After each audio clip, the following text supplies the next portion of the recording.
Hola, ¿cómo están? Muy buenas noches, bienvenidas, bienvenidos a CNN Prime. Es día lunes, por lo tanto, es un día también en que comienza la semana política post el noticiero CNN Prime, tolerancia cero como siempre, como cada lunes. Y también les avisamos de inmediato que ya está en unos momentos, en 15 minutos más, va a estar en nuestro sitio web y también va a comenzar a ser transmitida por CNN Chile Radio, la entrevista exclusiva que le realizamos a María Elena Santibáñez, la abogada de la denunciante en el caso Monsalves. Hay muchísimas informaciones y noticias al respecto.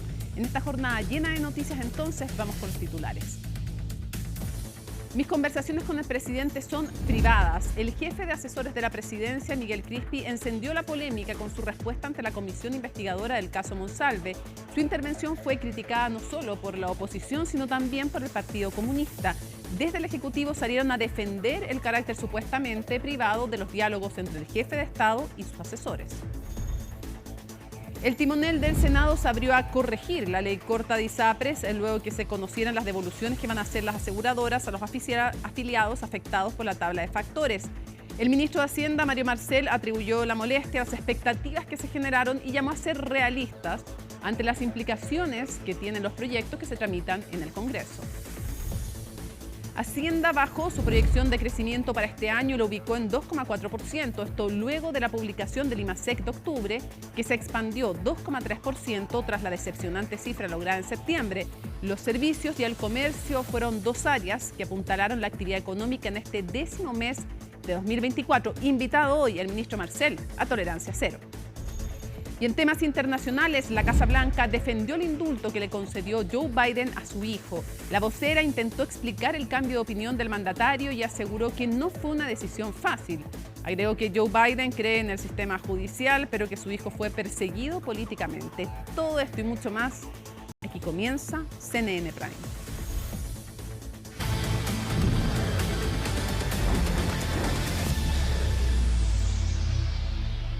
Bueno, y el anuncio de la reforma al actual sistema político no logra convencer a todos los sectores, ha recibido distintas críticas. Ahí está en pantalla para conocer más detalles sobre estas diferencias. Vamos a tomar contacto con Francisca Cárdenas. ¿Cómo estás? Buenas noches. Hola Mónica, ¿cómo estás? Muy buenas noches. Y varias críticas, análisis que se hacen de este anuncio que se hizo la semana pasada por parte de senadores del Partido Socialista, del senador Durresti, que estuvo ahí recopilando las firmas también para poder presentar esta reforma al sistema político que establece dos cosas claves, que es fijar lo que es el umbral del 5% de votación para que los partidos políticos puedan tener representación en el Congreso. Eso no en las próximas elecciones, porque tiene ahí un detalle transitorio que sería para digamos las siguientes, un 4% de umbral, y ya para las siguientes, las próximas, sería este umbral del 5%. Y por otro lado, sí, fijar lo que es que los parlamentarios, tanto diputados como senadores, dejen su cargo si es que deciden renunciar a los partidos políticos por los cuales fueron electos. Esto ha generado críticas en los distintos partidos, principalmente en el oficialismo. Fue tema también de conversación en el comité durante esta jornada en el Palacio de la Moneda, el comité político por parte de los presidentes de los partidos oficialistas, porque no se conversó con ellos antes, tampoco con el Ejecutivo, y los senadores decidieron presentarlo, reuniendo las firmas también con la oposición, con Renovación Nacional, con la UDI, también con Evópoli, incluso con un partido como Evópoli, que lo decía un senador también durante esos días que fue el anuncio, que incluso asumiendo el riesgo de poder desaparecer como partido en el futuro, no en las próximas elecciones, sino que en las siguientes, ellos han apoyado y respaldado políticamente lo que es este anuncio de reforma al sistema político que se va a comenzar a, digamos, discutir durante esta semana en el Congreso. Escuchemos entonces parte de algunas reacciones, principalmente desde el Ejecutivo. Nosotros consideramos que la moción presentada es un insumo más para un debate mucho más amplio, ¿no? Evidentemente aquí hay una conversación que se tiene que dar con las distintas fuerzas políticas, que va a requerir un acuerdo. También estamos plenamente conscientes, y esto es importante decirlo, que si bien es necesaria una reforma al sistema político, la fragmentación de la política, la falta de legitimidad de los partidos políticos no se va a resolver solo con una ley antidíscolos o antipartidos chicos. También es importante señalar que estamos plenamente conscientes de que no se puede usar la reforma al sistema político como excusa para la imposibilidad de llegar a acuerdos.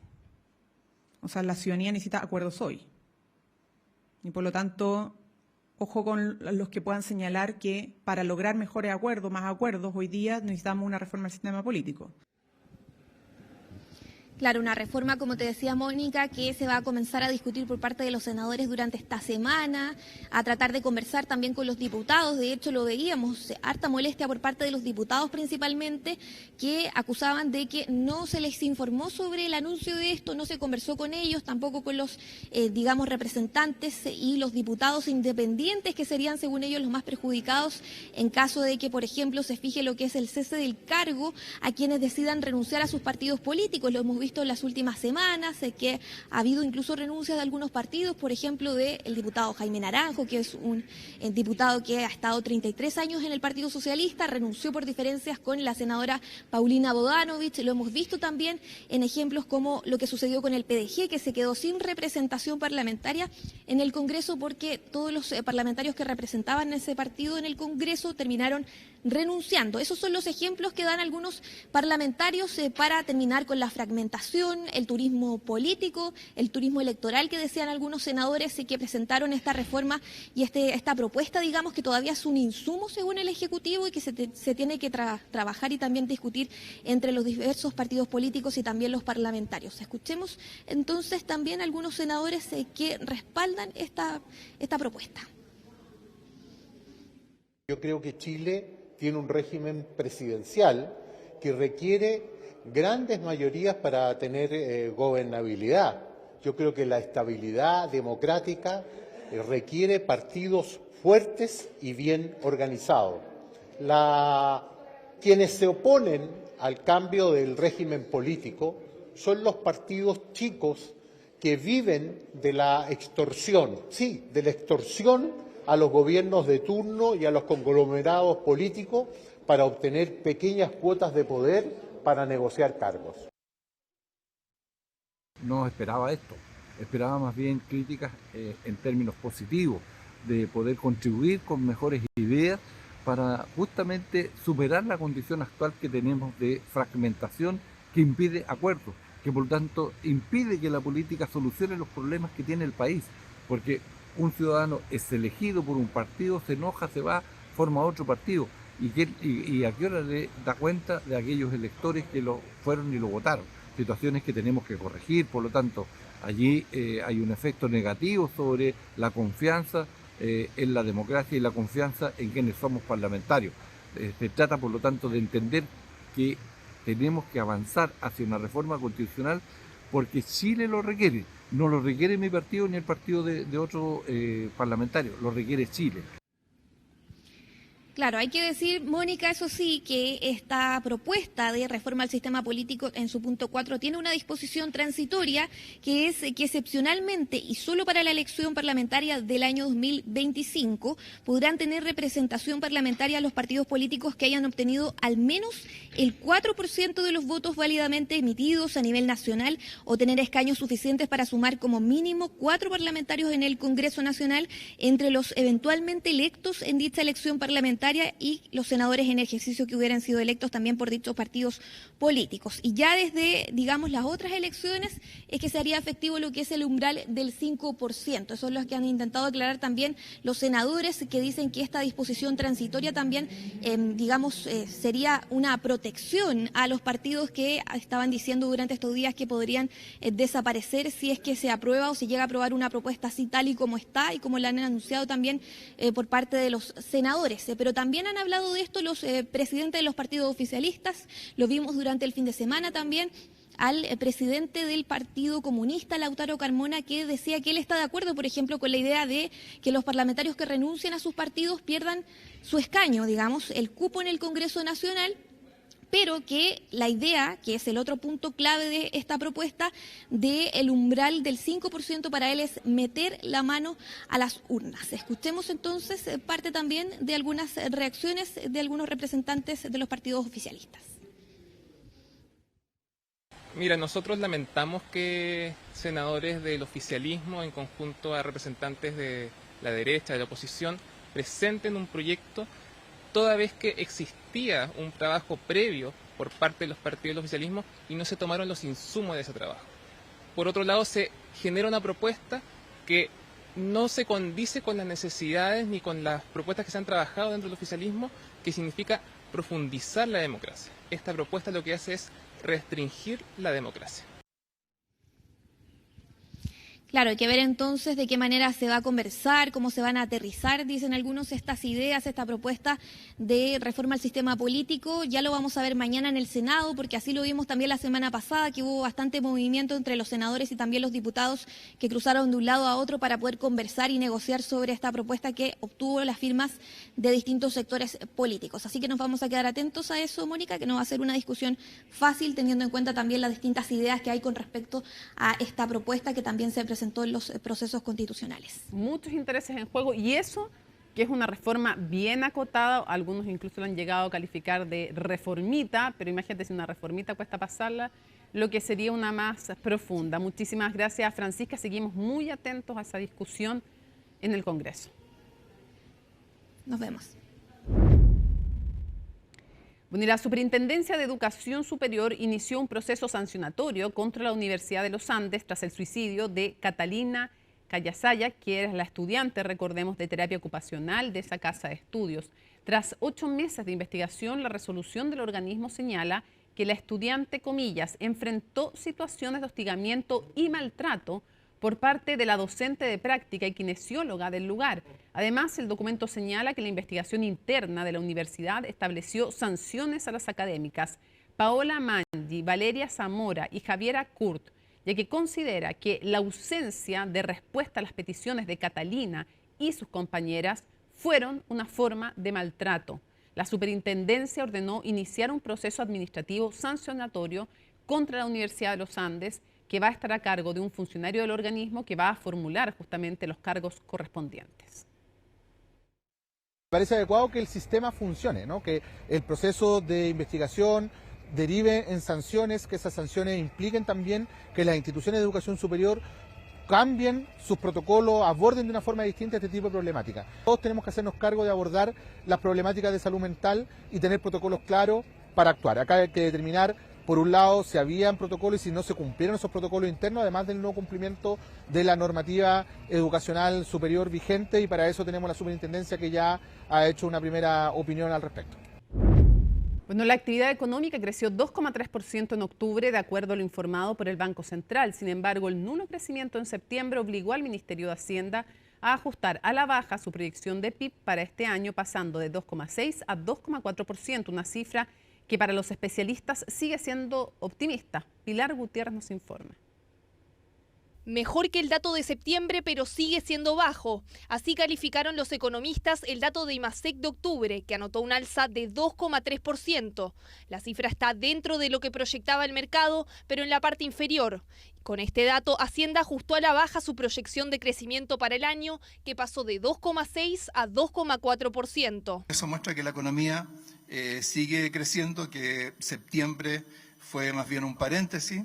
También tenemos un crecimiento mes a mes, es decir, tenemos un nivel de actividad mayor al del mes anterior, ajustado por estacionalidad, y tenemos un aumento muy importante en la actividad de comercio, lo cual significa que el consumo ha estado más dinámico. Y con eso vamos a ver este año en el balance un crecimiento del orden del 2,4%. Esa es nuestra actual estimación. Una cifra que sigue por encima de las proyecciones del mercado, que esperan que la economía cierre el 2024 en torno al 2,2%. Para los expertos, la nueva proyección de Hacienda continúa siendo optimista. Parece todavía ser una cifra optimista. Puede que a lo mejor algún componente externo sea más dinámico y lleguemos a esa cifra, pero en general las proyecciones del Ministerio de Hacienda han estado un poco más optimistas de lo que ha sido, digamos, en la práctica. Para el próximo año nosotros también estamos proyectando un 2%, que es menor, digamos, a lo que probablemente estaba proyectando el Ministerio de Hacienda. Respecto del dato puntual de octubre, los especialistas destacan que a pesar de que la cifra es mejor que el nulo IMASEC de septiembre, el crecimiento sigue siendo bajo. Por una parte tenemos crecimientos interanuales, pero por otro lado tenemos caídas en términos desestacionalizados de varios sectores. Entonces lo que esto muestra es que efectivamente parte importante de este crecimiento es más que nada por un efecto de base de comparación, toda vez que el año pasado fue relativamente baja la cifra y con eso hay espacio para para crecer en términos anuales. Ahora, lo que sí vemos este mes es que por fin, por ejemplo, el IMASEC no minero, el IMASEC desestacionalizado, presenta una variación positiva en términos mensuales. El 10º mes del año tuvo 2 días hábiles más que en 2023, lo que para los analistas daría cuenta de un crecimiento aún más magro. Si corregimos el dinamismo del IMASEC por este efecto estadístico, observamos que el dinamismo no supera el 1% o está en torno al 1%. Es bueno si lo miramos con el resultado de septiembre, que fue un crecimiento nulo, pero es muy pobre en comparación a lo que podría dar la economía si es que se adoptaran medidas realmente reactivadoras. Con respecto al mes anterior, el IMASEC desestacionalizado fue de 0,4%. Además, todos los componentes contribuyeron al alza del crecimiento en octubre, pero sobre todo los servicios, y la mayor alza fue del comercio, de 6,2%. Se puede ver de que estuvo incidido principalmente por el crecimiento del sector mayorista, que creció sobre un 8%, y también por el sector minorista, que marcó un positivo resultado, principalmente por lo que fueron las ventas online. Y el sector automotriz también marcó un resultado positivo tras 2 meses de caída. El mayor aporte, sin embargo, vino desde el sector de los servicios, algo que los economistas consideran positivo, ya que da luces de un mayor dinamismo interno de la economía. Durante los últimos trimestres, especialmente, si uno ve las cuentas nacionales, el principal origen de crecimiento estaba siendo las exportaciones netas. Entonces, los servicios, que pesan un poco más de, o cerca del 50% de la economía en Chile, están más vinculados a cómo se está comportando la demanda interna. Y al ver que este sector está un poco más dinámico, la verdad que nos parece que puede ser una señal, digamos, positiva hacia adelante. A pesar del dato de IMASEC, el dólar alcanzó los 980 pesos, ya que el contexto internacional pesó más que el crecimiento de octubre, principalmente por las últimas amenazas de Donald Trump de aplicar aranceles del 100% a quienes sustituyan al dólar como divisa de comercio internacional. Pero el contexto principal de este desplazamiento en el tipo de cambio es por el fortalecimiento del dólar internacional frente al resto de economías del mundo, principalmente sobre el euro. También esta expectativa de aranceles hacia las economías del BRICS posicionan al dólar internacional como un activo refugio mucho más valioso frente al resto de activos en el mercado. Con todo, las proyecciones del mercado se consolidan hacia un crecimiento cercano al 2,2% para 2024, una cifra que es menor a la que espera el gobierno, que aunque ajustó su proyección a la baja, sigue más optimista que el resto de los actores económicos.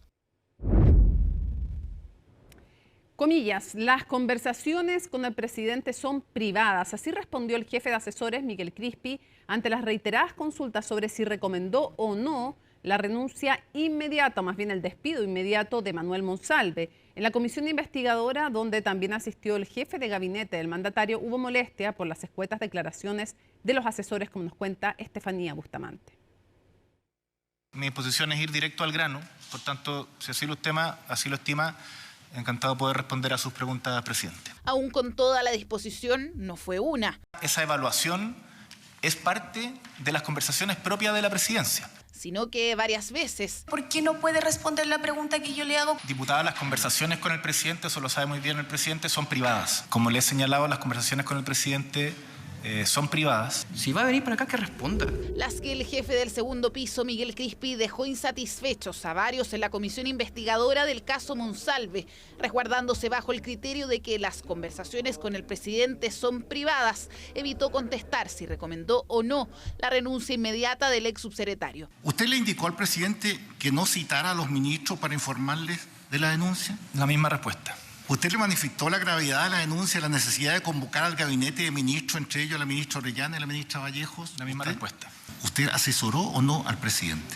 La misma respuesta que le di anteriormente.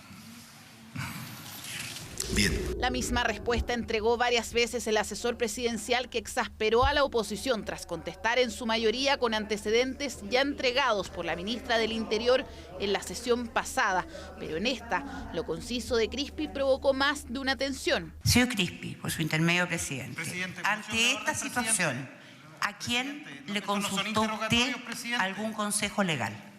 Presidente, moción de orden, presidente. Señor Crispi, presidente, no le he dado la palabra, por favor. Pero que presidente, si esto no son interrogatorios de la CNI. Señor diputado. ¿Tiene su tiempo? Presidente, ponga orden. Oiga, diputado, por favor, no se ha roto. Pero al insistir sin éxito, los parlamentarios con los asesores presentes aprobaron acudir a la Contraloría para saber cuánto puede relatar Crispi sobre lo conversado con el presidente. También evaluaron una nueva sesión, esta vez secreta. Dimos vuelta, la verdad, todo el rato y por eso a mí me parece que aquí es muy importante que haya un pronunciamiento de la Contraloría, por lo que venga más adelante, nos quedan muchas sesiones todavía y no van a venir todos los representantes del gobierno con este mismo discurso. Ni siquiera había algo más elaborado que se le preguntaba, también él se mantenía en reserva su respuesta. Yo lamento la calidad de asesores que tiene el presidente Boric. Asesores que tampoco dejaron conformes, aparte del oficialismo que integra la comisión que investiga los actos del gobierno sobre el caso Monsalve. ¿Conforme con la respuesta, diputada? No, presidente. Tal fue el caso de la diputada comunista Alejandra Plasencia, quien contestó con cierta molestia que le parecía inadecuado que Crispi respondiera en base a las respuestas de otros y no la suya. Deja más en la nebulosa quiénes fueron los que efectivamente, teniendo conocimiento privilegiado por la gravedad de la situación de aquello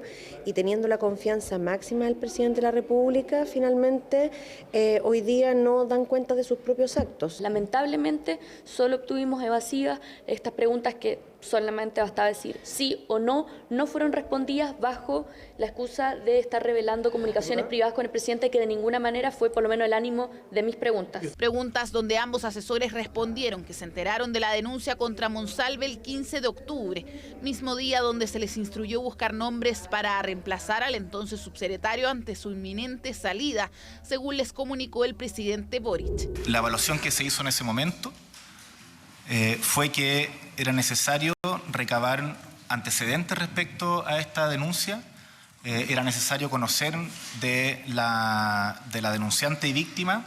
Esta búsqueda en particular fue una búsqueda generada a partir de una situación altamente excepcional que, por lo menos en mi caso, reconozco, no me había tocado vivir nunca y tampoco estaba preparado.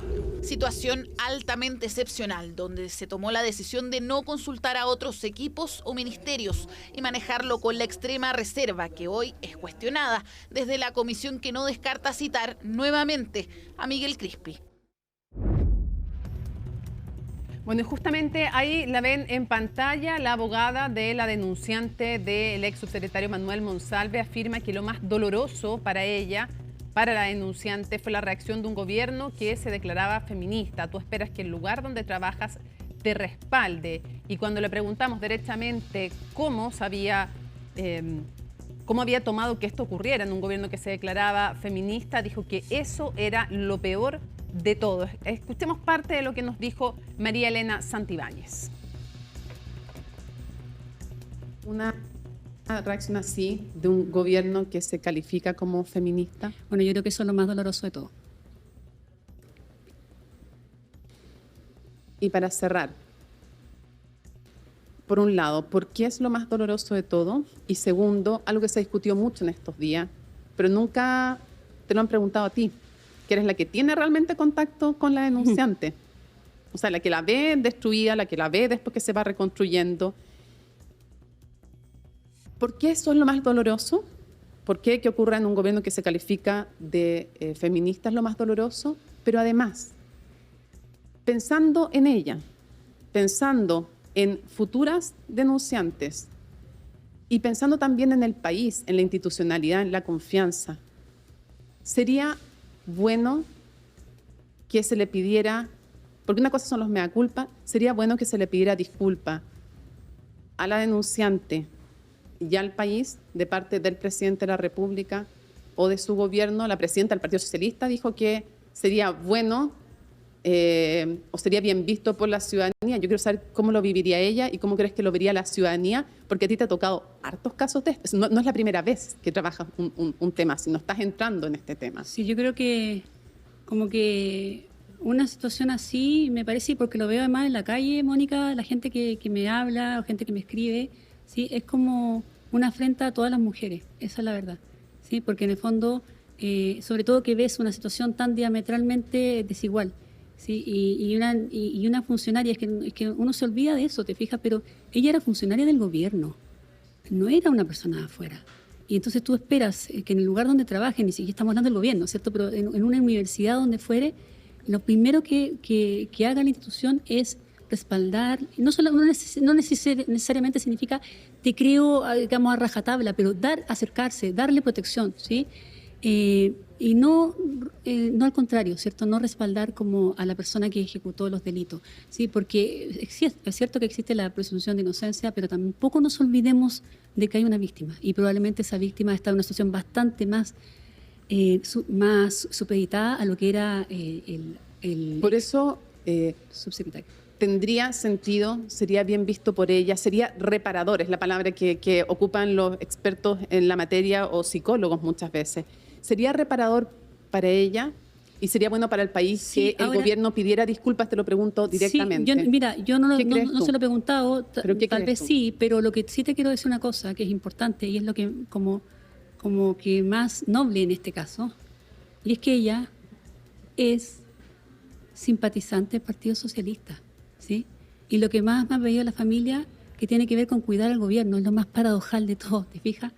Entonces, la familia te pide eso, exactamente, que tiene que ver con que son del Partido Socialista. Ya, por eso mismo te lo pregunto, no, o sea, con lo que me acabas de decir... Forma parte de sus propias filas, ¿te fijas? Por eso, con lo que me acabas de decir, María Elena, no puedo sino reiterarte la pregunta porque, es que... Bueno, ella dice entonces, en esta entrevista en formato podcast, que ya está en nuestro sitio web, a la abogada de la denunciante, dice hartas cosas, dice evidentemente que lo peor que le puede haber pasado es que ocurría en un gobierno que se calificaba de feminista, que después de que la PDI, estos dos funcionarios llegan con un delivery falso y después de que sufre lo que ella califica como amenazas veladas de la ahora ex funcionaria de gobierno, Ilse Sepúlveda, es que decide denunciar que estaba en un estado realmente de shock. Prefiero que escuchen lo que dice que pensaba hacer, incluso tentar contra su vida, dice María Elena Santibáñez. Sostiene que hay un dolor de una familia quebrada, que la denunciante además le dice a su madre que no quería juntarse con Manuel Monsalve, que asiste solo porque cree que va a perder su trabajo, que efectivamente después de 2 reuniones posteriores a los hechos denunciados se reúne con él y le dice que ella no consintió en tener relaciones sexuales y que él le pide disculpas. Califica a la abogada además como muy sospechoso el hecho de que haya hecho un traspaso de bienes 6 días antes de ser detenido Manuel Monsalves. Sostiene que le parece increíble que la funcionaria de rango, en el fondo que ella perdió la pega y ha sido la jefa de inteligencia, de investigaciones, que cree que se ha cortado el hilo por lo más delgado y que arriba de ella habían otros superiores y habían otras personas, que además cree que no hay dolo en los policías que se acercaron al domicilio, que más bien que hay que investigarlo, que hay que investigar aquello, el tema del uso de la ley de inteligencia, mal uso de la ley de inteligencia de gastos reservados. Sostiene además categóricamente que no eran pareja, que no ocurre nada entre el 1 de diciembre y el 21, entre esas fechas no pasa nada. Además sostiene que hay una persona que lo ha afirmado en público en un programa en la web, que eran parejas, que la van a citar a declarar, que no va a poder ratificarlo en tribunales con pruebas que fueran pareja, y que se van a presentar acciones legales de querella por injurias en su contra, y que además le parece muy triste que en todo esto se haya además hablado de que si eso fuera relevante y que incluso en un matrimonio puede haber violación y por lo tanto es gravísimo lo que se ha hecho, que el gobierno llegó tarde con el apoyo, que no le parece incomprensible que no se haya llamado de inmediato, que se haya resuelto con asesores masculinos y no se haya convocado de inmediato a la ministra de la Mujer, entre otras cosas que señala en esta entrevista que ya está disponible en nuestro sitio web. Pero además nos habla de una familia quebrada, de una mujer que está tratando de reconstruirse, que vio sus confianzas defraudadas. Su papá no trabajó para Manuel Monsalve, si eran militantes ambos del Partido Socialista, y como ella menciona, la familia todavía hoy día está preocupada de que esto no le haga daño al gobierno, que se entienda que no era esa la intención. Y le preguntamos también algo muy relevante: ¿cómo está ella?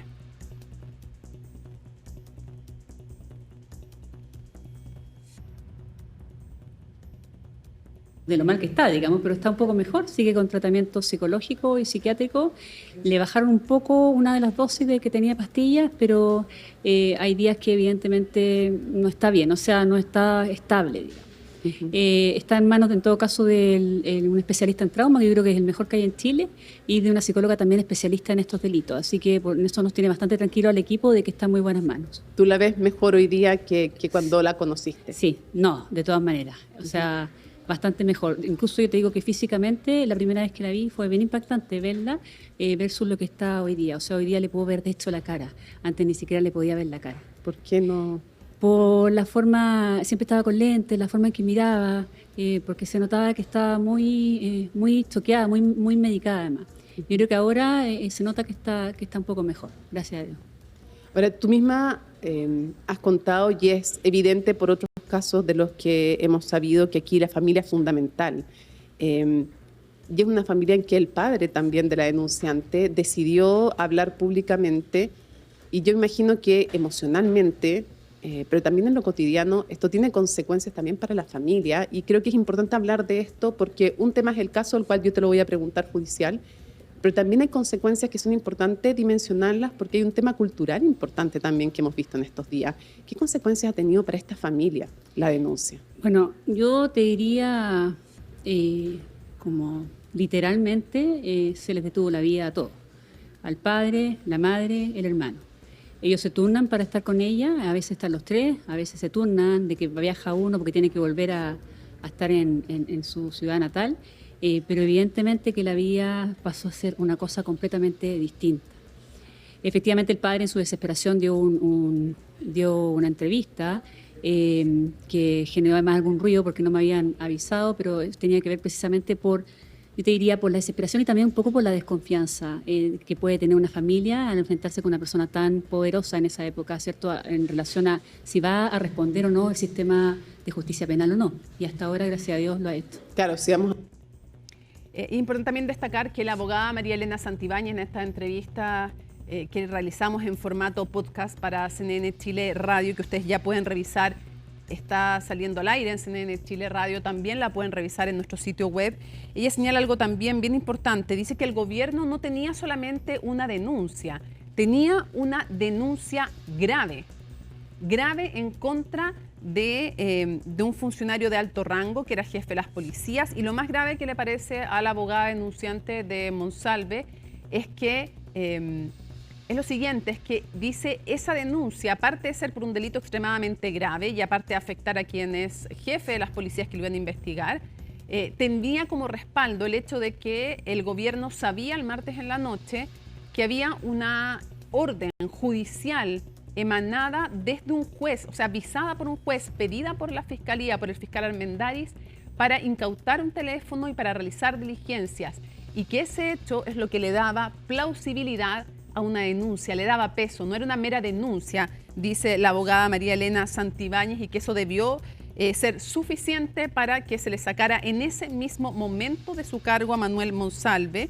que ha habido un daño de las instituciones y que ha sido difícil para la denunciante volver a confiar después de que las instituciones operaron en su contra en un primer momento, y que es muy complejo el tema del traspaso de bienes que ha hecho Manuel Monsalve. Le parece sospechoso también que diga que no se acuerda de nada, cuando en los videos, en sus acciones, en los datos que le da el taxista, en pedir la tarjeta, en los movimientos incluso físicos, demuestra que hay sobriedad, y la verdad, bueno, los invitamos a revisar la entrevista porque es de verdad desgarrador, entre otras cosas el relato que hace de lo que ocurre al día siguiente cuando se despierta en la pieza del Hotel Panamericano la denunciante del ex subsecretario del Interior.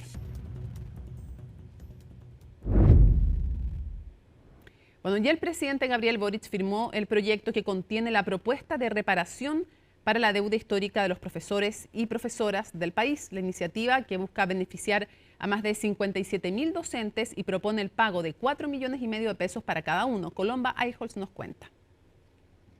Y la deuda, que la paguen, y la deuda, que la paguen. Ahora, ya, ahora, ya.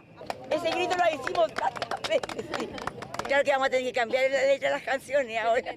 Cambio necesario del cántico, pues sus reiterados intentos para conseguir una solución a la deuda histórica de profesores por fin dio resultado.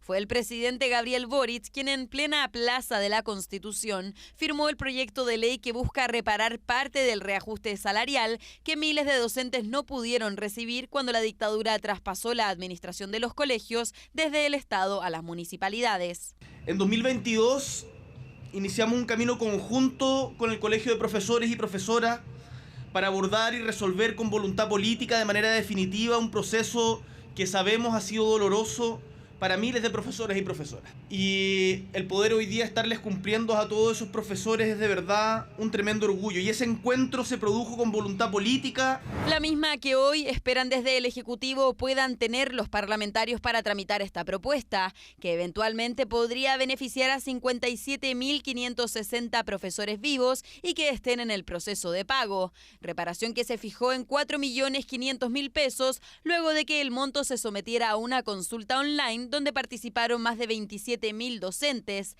de los cuales un 82% se mostraron de acuerdo con la cifra propuesta. El proceso comienza en octubre del año 2025 con el primer pago y termina 6 años después, ¿no? Es decir, estaríamos concluyendo el proceso en 6 procesos de pago que cada uno va a tener 2 cuotas en el mes de octubre y en el mes de enero. Esto va a permitir iniciar el pago con las personas que tienen más de 80 años. Y estos son más de 15.000 profesores y profesoras. Que corresponde al grupo más grande dentro de los 6 segmentos etarios. Si bien en el gobierno saben que esta reparación no viene a saldar la deuda total, que se acerca a los 90 millones de pesos por docente, sí creen que se trata de un reconocimiento simbólico de una problemática que se arrastró por más de 40 años. Aunque hemos dicho en todos los tonos que asumimos que el monto que se ha ofrecido es una reparación modesta, asumimos que el tiempo hubiésemos querido que fuese en menos tiempo, pero es por primera vez una reparación, un gobierno ha dado una propuesta de reparación a la deuda histórica, a nosotros parece un hecho importante. Estamos muy contentas, muy felices, porque es un logro que después de tantos años no digo de sacrificio, sino que de luchar, con la esperanza de que algún día se cumpliera. Para nosotros es muy importante. Esa platita nos va a servir para los problemas de salud, de deuda, pero es algo que nos llena y que es un reconocimiento. Reconocimiento que aún necesita el visto bueno del Congreso. El proyecto contiene una cláusula de transmisibilidad en caso de que el titular fallezca. Es que ya son más de 30.000 los docentes que han muerto mientras esperaban el pago de la deuda histórica. Espero en el Congreso haya la mejor voluntad, la mejor vocación de llegar a acuerdos para poder sacar adelante este proyecto de ley cuanto antes, porque hay profesores y profesoras que se les ha ido la vida esperando y no podemos permitir que eso se siga dando. Necesitamos darles una respuesta ya y sacar este proyecto cuanto antes. Aquí va a ser importante cuál es la propuesta concreta del gobierno, cómo pretende financiarlo. Y muy importante, ¿es este el momento para llevar adelante una empresa como esta? Lo que tenemos que demostrar también es que el gobierno va a entregar una solución. ¿Por qué no llegó a este acuerdo el primer año de gobierno y sí lo hace el último? Donde aparentemente lo que plantea es que en el fondo sean los gobiernos futuros los que terminen de pagar este asunto. Dudas que se podrán resolver en primera instancia en la Comisión de Educación de la Cámara, la que deberá revisar en detalle esta propuesta que busca reparar la deuda histórica de profesores, cuyo monto ascendería a los 259.000 millones de pesos aproximadamente. Bueno, cada vez más las empresas privadas están implementando iniciativas para avanzar en la inclusión, no solo de personas en situación de discapacidad, sino también de los neurodivergentes. Entre las opciones que manejan está, por ejemplo, disminuir estímulos visuales y sonoros en espacios de alta concurrencia, y de ello nos cuenta Para un Mejor País María Luisa Carrión. Más de 2.700.000 personas tienen alguna discapacidad en nuestro país, es decir, cerca del 18% de la población. De eso podemos estar seguros porque son los últimos datos disponibles del Servicio Nacional de la Discapacidad.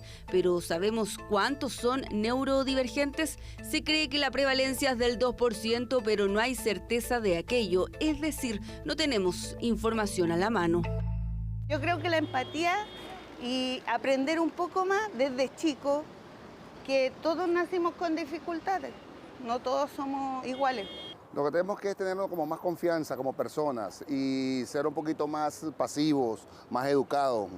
y comprender a las demás personas, porque hay veces que uno se comprende uno, pero no comprende a los demás. Y es allí donde vienen los desafíos, cómo ser más inclusivos en un mundo en constante movimiento, y acá coinciden los expertos. Las iniciativas tienen que venir de todos, de la esfera académica, política y social, del sector público y del privado.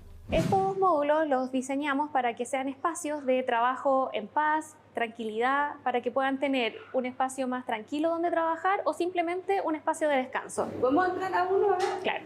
Tenemos este, por ejemplo. Si te fijas, todos los espacios acá están libres de cualquier estímulo visual y además cuentan con una luz regulable, ¿ya? Donde el WOMER va adecuando la luz de acuerdo a su necesidad. El objetivo es poder tener un espacio tranquilo que se pueda adaptar a las necesidades individuales, ya sea para trabajar o, ¿por qué no?, para tener una pausa, un minuto de descanso del ajetreo diario. Este es solo un ejemplo de lo que el mundo privado está haciendo. En WOM, además, las salas de reuniones también tienen implementadas un sistema que permite regular la intensidad de la luz. Siempre estamos en constante innovación de cómo adaptar nuestros espacios y ser cada vez más ameno con las personas con discapacidad e incluso neurodivergentes, ¿ya? Nosotros actualmente tenemos el 1,2% de los WOMers que tiene algún tipo de discapacidad, por lo tanto nuestros espacios cada vez se nos vuelve más desafiantes. Para poder incluirlos a todos y en ese todos también dar un paso más allá en la atención a clientes. Hoy en día estamos adaptando los cambios, tales como el sonido, la música en disminución. También tenemos la baja de las luces, sí, estamos con prueba en vivo, así que tenemos también la baja de las luces. Y por último, la publicidad en las pantallas estática, lo que va a generar una mejor experiencia para todos nuestros clientes. Y así disminuir los estímulos. Esta iniciativa se realizará este martes en todas las sucursales de WOM como una forma de aportar un granito de arena en el Día Internacional de las Personas con Discapacidad. En WOM seguimos avanzando en la inclusión de cara a nuestros clientes a través de la accesibilidad. Este martes lanzamos nuestro programa piloto Purple Time, horario en que adaptamos nuestras tiendas para las personas con discapacidad y en la neurodivergencia. En WOM tenemos un gran compromiso con la inclusión y es por eso que queremos seguir avanzando en la adaptación de nuestras tiendas para poder mantener una excelente experiencia a todos nuestros clientes. Clientes que son diversos y con distintos requerimientos. Además, la compañía realizó algunas modificaciones en su página web, donde se podrá cambiar el contraste de luz y colores y aumentar el tamaño de las letras.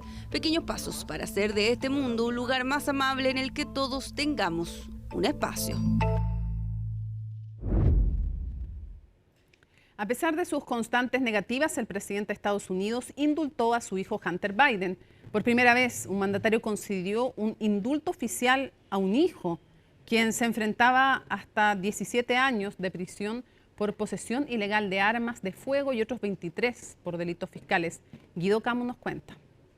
Is there any possibility that the president would end up pardoning his son? No, it's still a no. It's still a no. So I've answered this question before. It was asked of me not too long ago, a couple of weeks ago, and I was very clear and I said no.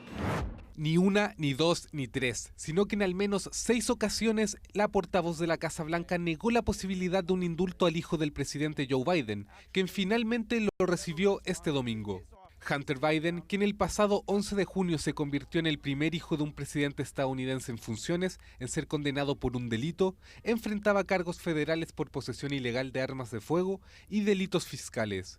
Su padre había asegurado que respetaría las decisiones de la justicia. En cuanto a la cuestión de la familia, estoy muy orgulloso de mi hijo Hunter. Ha superado una adicción, es uno de los hombres más inteligentes y decentes que conozco y estoy seguro de que no voy a hacer nada.